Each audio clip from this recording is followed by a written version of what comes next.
Something real important that I won't tell you. Scooby Dooby Doo is gonna get you. Hey, you know what's hella funny? Lois from Family Guy is that lady from Mad TV that be like, okay, she be like, Scooby Doo's on the plane. She said, that lady, the Korean lady, right? Isn't she a Korean lady? I think so, if I'm not mistaken. I need to learn Korean. I speak Japanese and Cantonese. I haven't. Korea is a part of Asia I haven't learned much about, other than one of my favorite martial artists is from Korea. He moved to Japan and was like, to like read the Book of Five Rings in the mountains and punch rocks and stuff, which is incredibly painful. He was like screaming, but that's like my favorite movie. I rent it from the Richmond Library, which is kind of the reason I'm like out here like this. I was trying to be like that guy, but like I know I'm not as like really strong like that. So like I wasn't just really focused on like training to be a fighter and stuff. I did that a little, but I was also like, yeah, I was like writing songs in the mountains and stuff. I was like freestyling and stuff, and like I recorded my first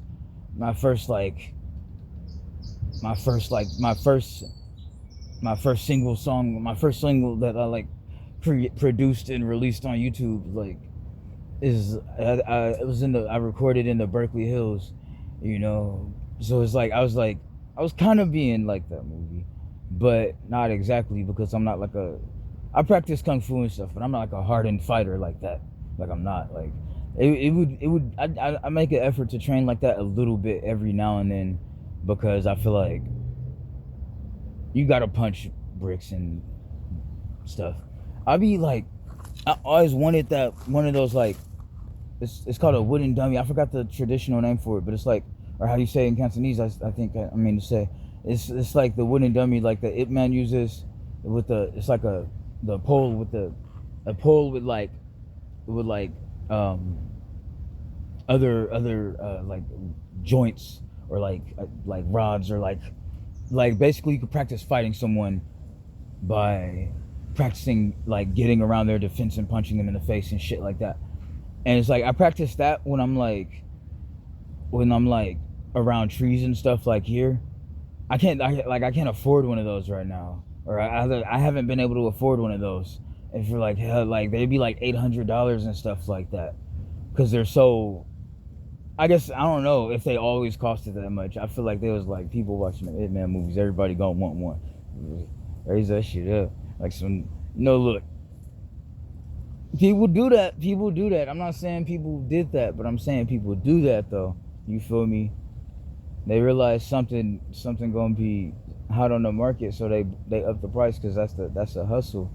That's a smart hustle. I didn't even think about that. I didn't even mean to say that in the video like that, because they probably, I don't know, but it's smart, and I think that's a smart business move. But it's also like, no, look, it's in that case it's just really a smart business move, because it's especially for something like martial arts. I feel like, because you gotta pay to like, it's like you in most dojos. I know of like non-profit dojos where it's like they let you donate and stuff, but or some classes like people can learn for free, but like a lot of schools will charge money, right? So then it's like you get one of those wooden dummies. That's like it's like something. It's good to have teachers and stuff. Always, it's always good to have a teacher and having teachers and stuff like that, right?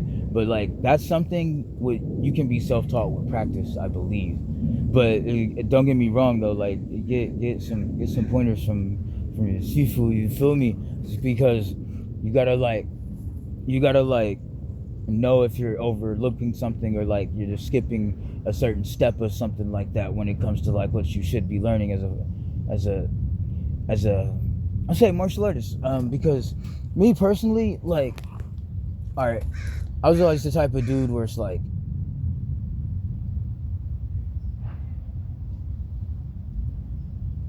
you know,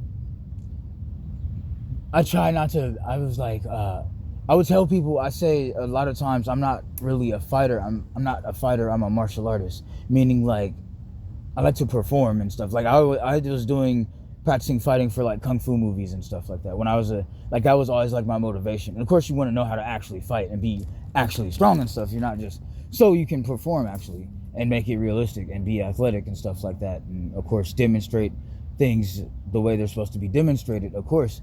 But I mean, like in the sense of like to be a fighter and to be a martial artist, I feel like are the same things, but different in a sense. Because like, and for example, it's so obvious what I mean that I feel weird taking the time to explain it. So never mind. Yeah, exactly. Sometimes I just like to work out and stuff, and jump and kick in the air and stuff, and be spinning around and being awesome and shouting and just like, it's like of course me being being a grown man in the streets, getting some shit every now and then. Of course, like it's no lie, like duh. But like really though, like I don't like fighting like out of animosity. I do enjoy fighting. I'll be like, yo, you train too? Like, let's get in some gloves and shit like that. Like, I really enjoy fighting, but I don't like having all that like animosity type shit. It's like I don't like when people get like angry at somebody and want to fight, especially over some stupid shit. I'm like, I'm about to just bring it back to how we used to do in the old school days, like in high school and shit. Niggas was like walking around because we was training, and like it was our culture. It's just our way of life. It was like as much as like rapping, skateboarding, and other stuff, or like air tracks, everything. You feel me, guys? You guys just too what's squad whatever I mean. It said Edward is the Donatello of the evening. Now listen, you put your all into it, right? And dudes walking around with gloves all the time. I got my kung fu uniform on with the harbingers in the backpack and stuff. And it's just dudes walking around. It's like, hey, yo, you train too? Let's fight your rival like Street Fighter. I love talking about that. It happened at like Madison Square Park and like after school at like the infirmary and stuff like that. And stuff, just dudes like going to the homie's house. You feel me? It's like sparring and stuff. I think that's why I became so mentally unhealthy, honestly. People like, what the fuck is wrong with you? Why are you always so crazy all the time and shit? And like, having so many like mental problems and like stuff. And it's like, cause I was like, what happened to like, it seemed like it just went away. And I was trying to keep up with, I was trying to, like stay involved with it. And it was just like, it seemed like it was just going away for some reason. And like people just started like, I don't know, it was just like, I was just like, where'd everybody go type stuff? You feel me? Like what happened to like the kung fu and the motherfucking like people like striving to be the best at stuff and stuff. It just seemed like I don't know. It's maybe it was just me, and I feel like I blacked out, but I know where life went. You feel me? I guess is what I'm trying to say. But I don't know. I'm kind of like reawakening to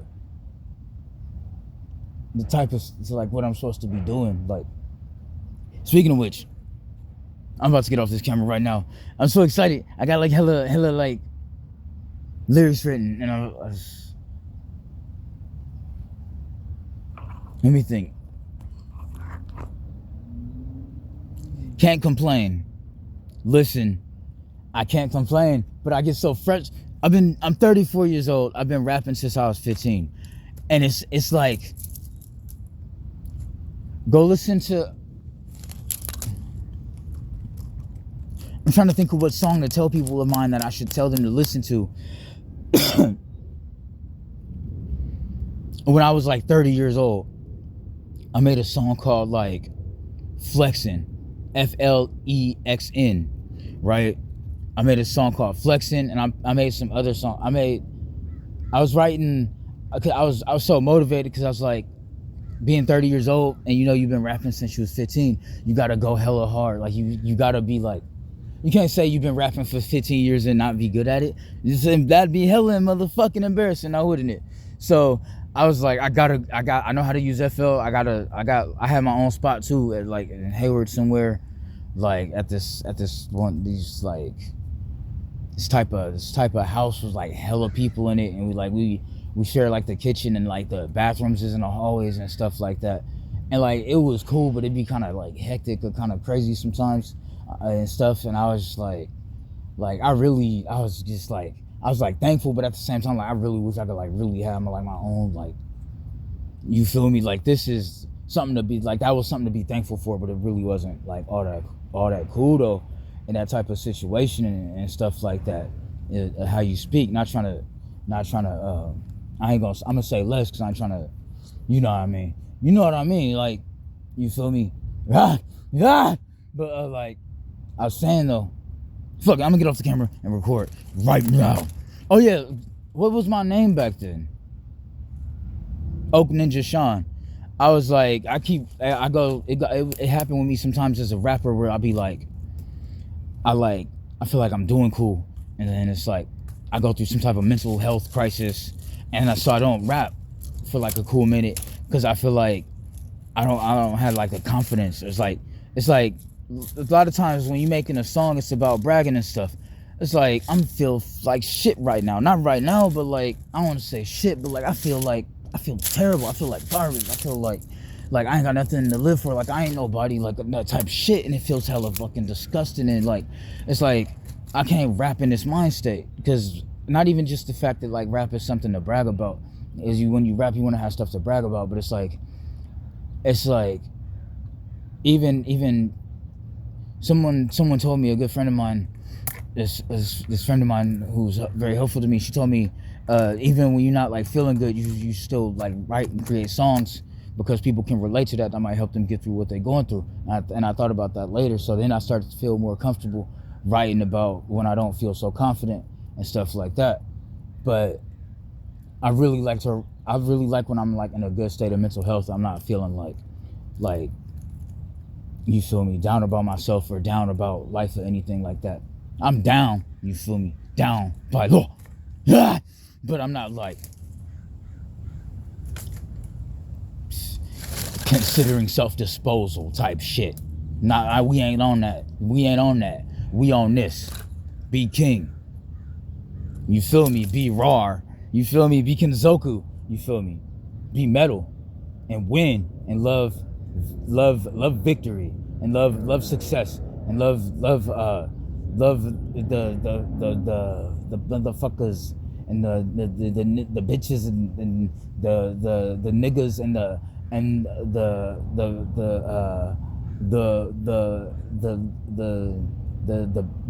the life forms that are protected by the niggas and the bitches.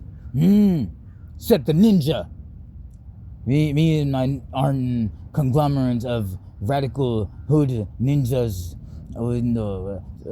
thick luxurious bad kunoichis protect the motherfucking the subterranean and the infantile and the motherfucking the animals. You don't want the animals to go extinct. You don't want them to die at all anywhere, but especially not go extinct. So listen to Elder Shinobi. I don't know, I started talking in a cool accent for some reason. I was saying stuff, trying to be like, give a speech about like, look, life is about family, art, and health. And all of those are equally important. And that's the method of the shinobi.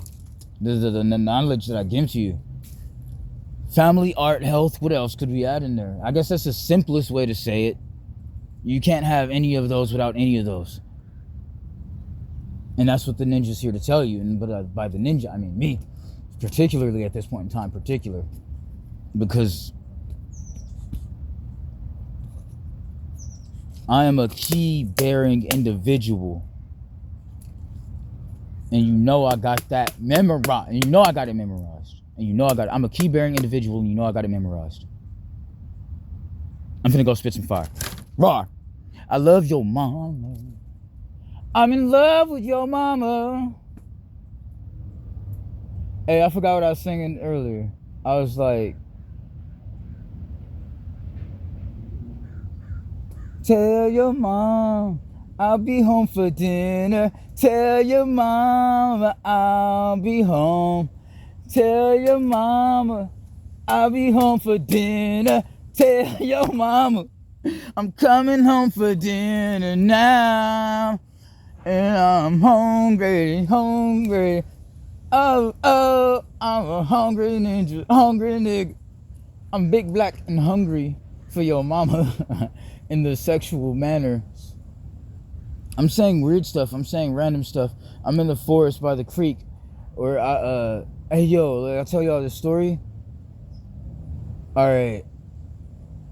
Creatures are amongst these, they're mysterious creature life forms dwelling amongst these vicinities. I'm trying to tell y'all, like, sort of goodnesses. I didn't see turtles. I didn't see rats. I didn't see birds, right? And let me tell you something. They all do like this. Ah!